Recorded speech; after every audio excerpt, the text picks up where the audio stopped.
Hello hello, কেউ কে আছেন? Hello,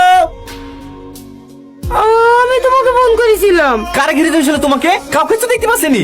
কেউ গিরি ধরেনি, তোমাকে ডাকার লেগে ফোন করেছিলাম। এমনি দেখলে তো আসবে না, তাই একটু ইয়ার্কি মেরিস। তুমি জানো আমি কত টেনশনে ছুটতে ছুটতে এসেছি, সারা রাস্তা ভাবতে ভাবতে এসেছি মেয়েটার জানে কিছু না হয়, মেয়েটার জানে কিছু না হয়, আর তুমি ছি! এত জঘন্য নাটকগুলো করো কিভাবে বলো দিনি? তোমার কি একটু বিবেক মানে না? মানুষ তো জীবনে হবে না, শুধু মানুষের মূল্য খারাপ করতে শিখেছো। ভুল বুঝছেন দাদা। তুমি চুপ করো, তুমি একে চেনো না। এ বিরাট বড় অভিনেতা, যে কোনো ছেলেকে ফাঁসি দিতে পারে। তুমি একে থাকো না, না তুমি আর মতো খারাপ হয়ে যাবো।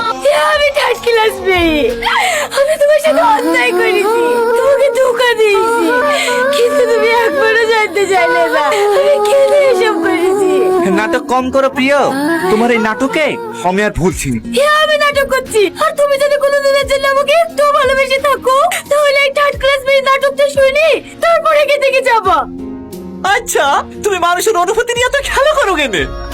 আমি খেলা করছি গো, সেদিন শুধু তোমাকে বাঁচানোর জন্য ওই অভিনয়টা করতে বাধ্য হয়েছিলাম। মানে